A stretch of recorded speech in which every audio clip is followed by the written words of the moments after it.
All right, now on to biomedical ethics. And again, I'm wondering how much of this pertains to that personhood stuff I talked about previously.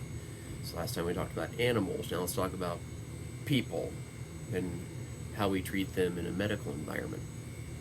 Thought it might behoove us first to kind of look at the Hippocratic Oath. And there's two versions here. There's the classical version, and then there's the more modern version, which was written in 1964. It's also worth keeping in mind that many hospitals and medical universities and so forth are no longer requiring the taking of any type of Hippocratic Oath. They're trying to leave it more open to individual choice as to what they cannot treat, right? Especially when we look at things like assisted suicide and whatnot. And I'm not going to get into those issues. Those are obviously also part of biomedical ethics. I'm not going to get into those. Those are such hot button topics that I don't know how detached any of us could be to have a rational, reasonable discussion. So I'm actually going to come at biomedical ethics from a slightly different perspective here. But I wonder how much of it does come back to this Hippocratic Oath. It's also going to be interesting to see what is and isn't mentioned in these two versions. The classical version. I swear by Apollo, physician, and Cephalopheus, and Hygius, and Panis, a bunch of names, I don't know, and all the gods and goddesses, making them my witnesses, that I will fulfill, according to my ability and judgment, this oath and this covenant. To hold him who has taught me this art as equal to my parents, and to live my life in partnership with him, and if he is in need of money, to give him a share of mine, and to regard his offspring as equal to my brothers in male lineage, and to teach them this art, if they desire to learn it, without fee and covenant. To give a share of precepts and oral instruction and all the other learning to my sons, and to the sons of him who has instructed me, and to pupils who have signed the covenant, and have taken an oath according to the medical law, but no one else. I will apply dietic measures for the benefit of the sick according to my ability and judgment. I will keep them from harm and injustice. I will neither give a deadly drug to anybody who asked for it, nor will I make a suggestion to this effect. Similarly, I will not give to a woman an abortive remedy.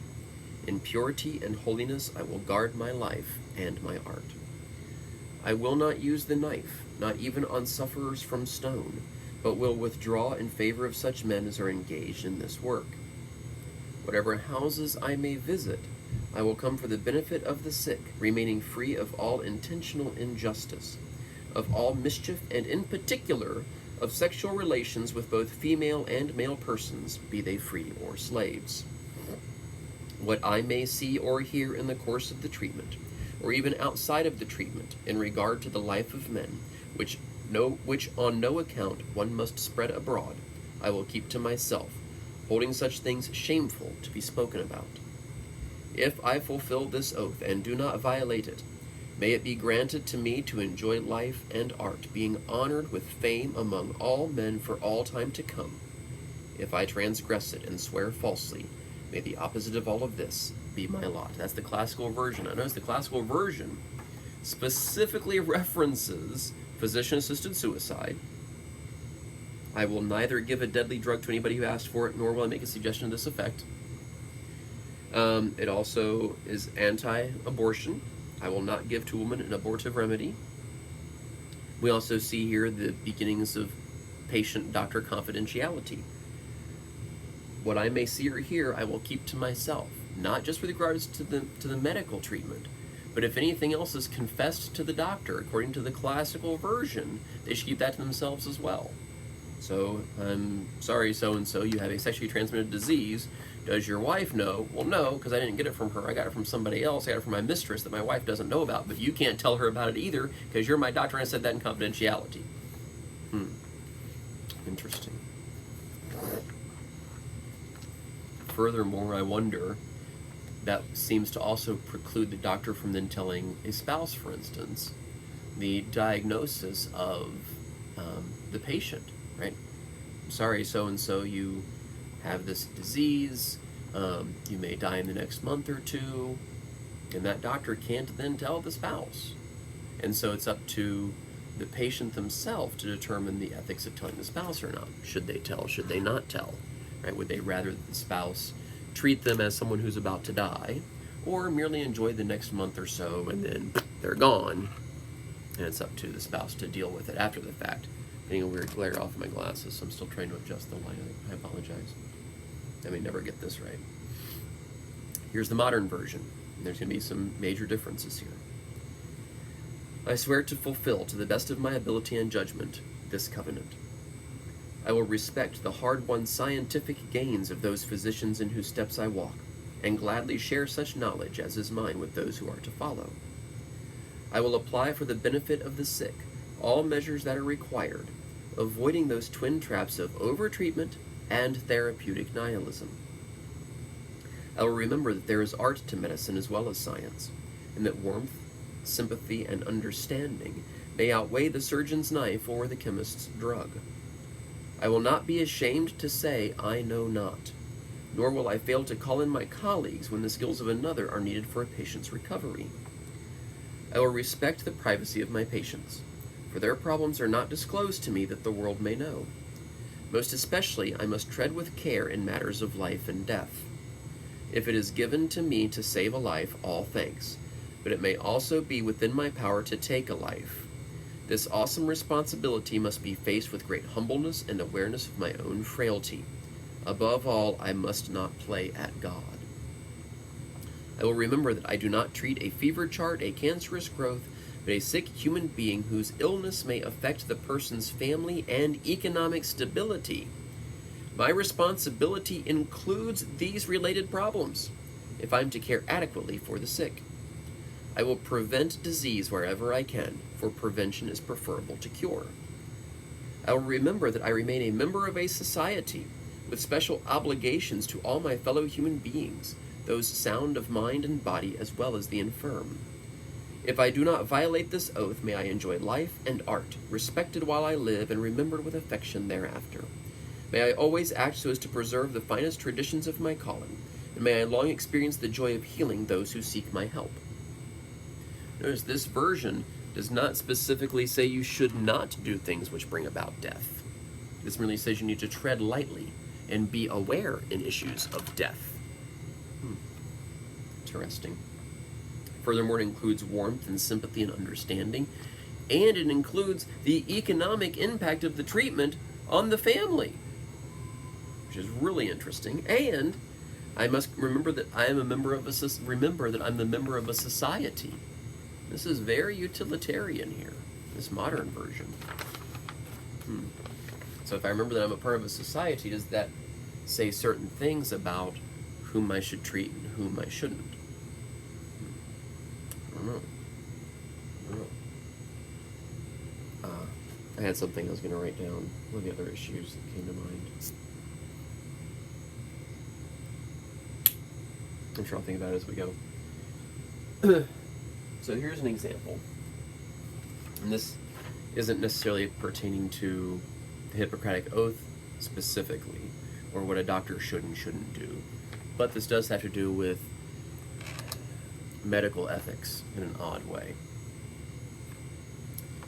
As a young college student, Jerry has found himself behind on several important bills.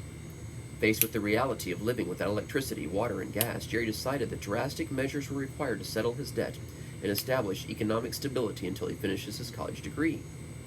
3 months earlier, Jerry's kidneys were tested for donor compatibility to save the life of his ailing father. Unfortunately, neither he nor anyone else on the donor list matched. 1 month later, Jerry lost his father. With his current financial crisis and knowledge of both his blood and tissue type, Jerry decided to sell his kidney through an ad on Craigslist. Within hours, his inbox was full of requests from potential buyers who were desperate for a transplant. Is it ethical to sell your organs? Now, it is illegal, but is it also unethical? And if you're curious, this was, I'm not even sure how many years ago, quite a few years ago now, and no date is given here. I got this from an ethics book which was published over a decade ago, so this is old. Well, no, it could have been a decade because Craigslist. Old enough Craigslist was a thing, right? The initial bid was $25,000. I mean, Jerry here is willingly selling. May raise issues of economic inequality, right? It goes to the highest bidder or something along those lines. I mean, it does kind of maximize happiness, right? I mean, the donor recipient is getting a kidney. The donor of the kidney is not donating, but selling. And this reminds me of things like plasma donation, which you get paid for, versus blood donation, which you don't. Am I less ethical if I sell my plasma versus donating blood? Both are necessary. Both are needed in the medical industry. And perhaps I could really capitalize on this, right? If I have a rare blood type that the blood bank is desperately in need of and hospitals desperately need, perhaps I could, ask that I get a little more than a cookie or a t-shirt, right? Perhaps I could get, $100 or something, perhaps. Supply and demand, this is good capitalism, right? I have a supply of something which you need, that you're demanding, so I should be compensated for that, correct? Whereas if I have a more regular blood type, one that they don't necessarily need, then I would, here's your cookie. We don't really need your blood right now. We appreciate it. Thanks. Bye. Some things to think about. Another example.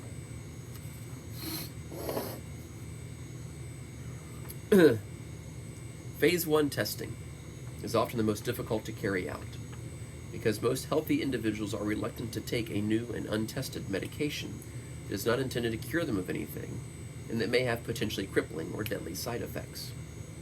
To secure test subjects, companies must advertise widely and offer to pay them as much as $250 a day.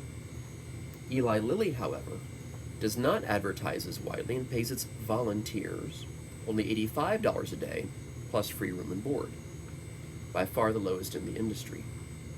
One of the reasons that Lilly's rates are so low is because, as a longtime nurse at the Lilly Clinic is reported to have indicated, the majority of its subjects are homeless alcoholics, recruited through word of mouth that is spread in soup kitchens, shelters, and prisons all over the U.S. Because they're alcoholics, they are fairly desperate for money. Because Phase 1 tests can run several months, test subjects can make as much as $4,500, an enormous sum to people who are otherwise unemployable and surviving on handouts.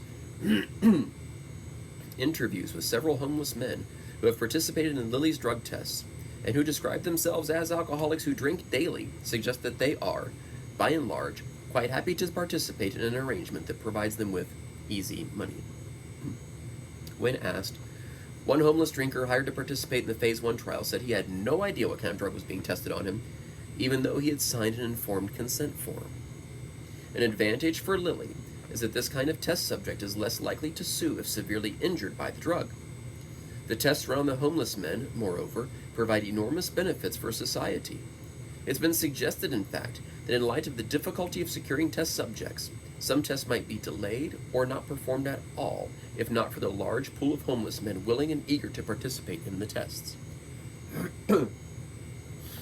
The FDA requires that people who agree to participate in Phase 1 tests must give their informed consent and must make a truly voluntary and uncoerced decision. Some have questioned whether the desperate circumstances of alcoholic homeless men allow them to make a truly voluntary and uncoerced decision when they agree to take an untested, potentially dangerous drug for $85 a day.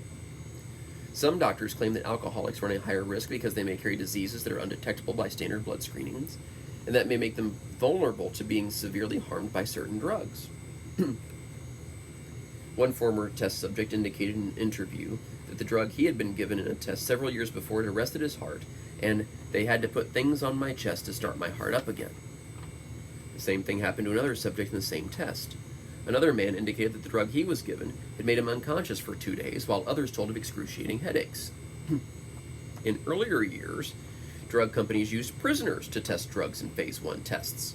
In the 1970s, drug companies stopped using prisoners when critics complained that their poverty and the promise of early parole was coercing them into volunteering. I mean, it kind of raised the ethical issue, should we have volunteers all, or should we choose who to perform these tests on? A homeless alcoholic indicated in an interview that when the test he was participating in was completed, he would rent a cheap motel room where I'll get a case of Miller and an escort and have sex. The girl will cost me $200 an hour. He estimated that it would take him about 2 weeks to spend the $4,600 that Lily would pay him for his services. The manager at another cheap motel said that when test subjects completed their stints at Lily, they generally arrived at his motel with about $2,500 in cash. The guinea pigs go to the lounge next door, get drunk, and buy the house around. The idea is they can party for a couple of weeks and go back to Lily and do the next one. Anything unethical going on here? Are they exploiting these people? Or is this more like an employer-employee type relationship? You have people who need money. You have a company which needs people to test on. And again, piggybacking on last one, if we're not going to test on animals, then that kind of leaves people. And eventually, people have to be tested on anyway. And the phase 1 really is just, does this drug kill humans? Right? And then phase 2 then is a little more specific and a little more centralized. I mean, the other population that these drug companies appeal to are you guys, college students, right? It would be silly of them to put up ads. This is just smart marketing, right? It'd be silly of them to put up ads and flyers in downtown Columbus. The CEO of any company based down there, the governor, any of the legislature are not going to be like, oh, wow, yeah, this is good. I should test this drug. No. That's not going to happen. It's people who are necessarily desperate for money who are going to do this. Is that exploitation? Or is this an employer-employee relationship? If it's an employee-employer relationship, then is it really up to Lily to determine what these people do with their money? If they want to go have sex and rent motel rooms and get alcohol, is that really on the employer to decide that? That they shouldn't, right? Well, we're not going to give you money because of what you're going to do with it. Should Lily be providing some type of treatment for this alcoholism? In which case, that kind of shoots themselves in the foot, right? Because now these people could potentially go get another job, which then means they wouldn't be available to test the drugs. And again, right, Lily, by keeping the cost low to their volunteers, is able to put more money into research for more drugs and so forth, which could potentially help society even more. Very complicated issues. And I've got another one. This deals with genetic manipulation and genetic engineering. So let's imagine that we're the biomedical ethics board of a hospital. And these individuals are going to come to us asking if we are ethically okay having this procedure performed here at our hospital. And let's presume this is the near future where science and medicine have caught up to the point where these things are possible. Mr. and Mrs. Richards both have hemophilia. It's genetically passed on. There's a 100% chance that their child will have hemophilia. They ask us, the hospital, to allow them to alter the gene so that their child is not a hemophiliac. So this is in the embryonic stage. So this child is an embryo. We go in, we manipulate, we tweak the thing, and let's presume that this has no greater chance of having any other ramifications, right? Of course, there's always risk in science, there's always risk in medicine, but the risk is very low. We've nearly perfected this particular thing. We can go in with very little risk, tweak that little, whatever it is we're tweaking, that gene, boom, not a hemophilia, bam, here you go. Should we do that? Ethically, should we allow them to alter that gene so their child does not have hemophilia? 100% chance they'll have it if we don't tweak the gene. It's example 1. Example 2, and where I'm going to be leading us is down a slippery slope here. But we can stop the slippery slope at any point, right? It's not, well, we're in for hemophilia, so we're in for this. Not necessarily. We may be in for the hemophilia, but out for the next example. Or in for the next example, but out for the following example. Right? It's not one and therefore all. Second example.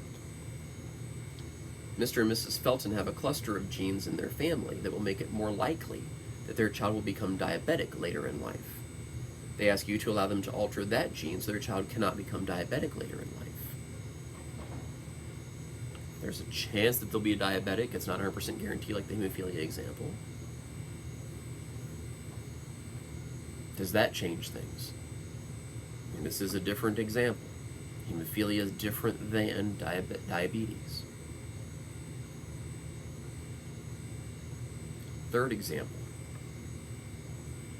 Mr. and Mrs. Jones lost their child at the age of 5. And by lost, I don't mean he ran off somewhere, lost, he died. Using samples from their child, they have made a genetically exact zygote. They wish to implant this zygote into Mrs. Jones to have a genetically identical child.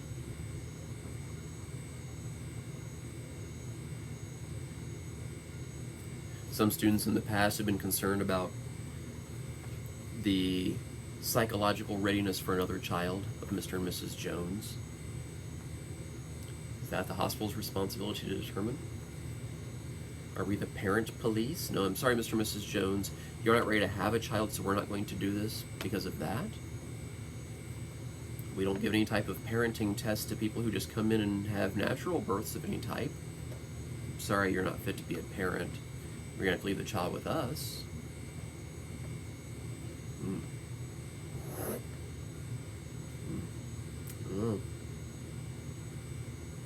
Mr. and Mrs. Hunchback have come to you with a zygote from another couple. Oh no, never mind. I won't do that one. Forget that one. Forget Mr. and Mrs. Hunchback. So let's do Mr. and Mrs. Mansfield. They both have grotesquely large noses, and they're aware that their child will probably have an even more grotesquely large nose. They ask permission to alter the gene to give their child just a regular sized nose. Some people want to draw the distinction between the medical, right, the life-altering diseases of hemophilia and diabetes and so forth, and purely cosmetic, like the nose thing. If we want to start walking down that path, then does that mean something? Does that say something about cosmetic surgery, generally speaking? That we think ethically there's a difference between me getting a nose job because I can't breathe versus getting a nose job because I don't like the way my nose looks. Then what does that have to say about things like makeup or hair dye? Again, everything in my house becomes an ethical discussion.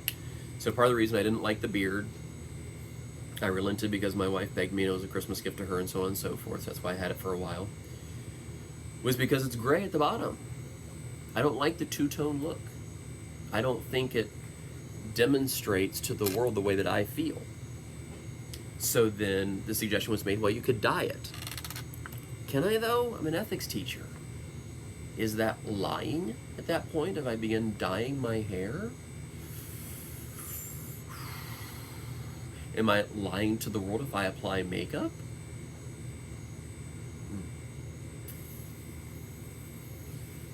There was a case not long ago of a female who had had so much plastic surgery done, and her spouse did not know. I guess she got rid of all the pictures from before.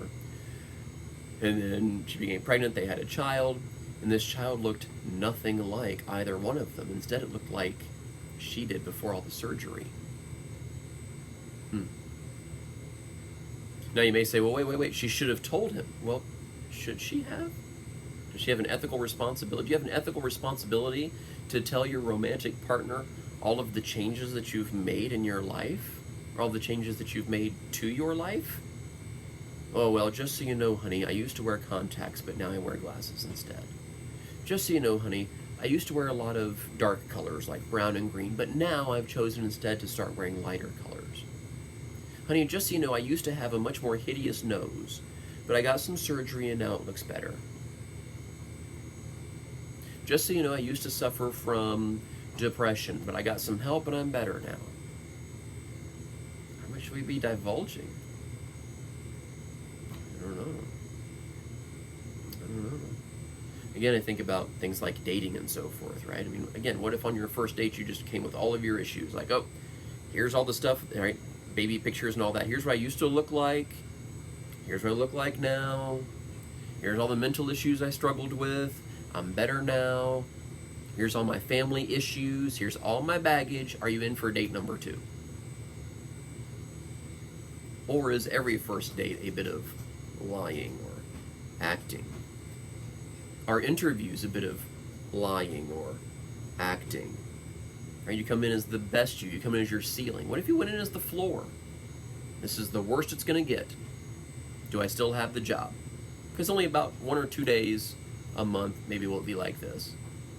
But if you go in as the ceiling, how frequently is your employer getting that?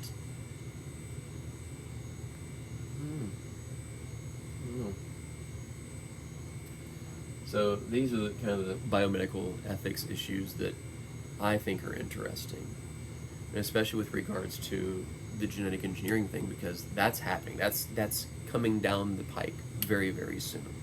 And so you are the ones that are going to have to decide, through lobbyists, through lawmakers, so on and so forth, is this stuff okay? Is it okay to do this or not? So, again, go back to the discussion boards and the forums and so forth and reply, and let's try to have as close to an actual conversation discussion about this stuff as possible.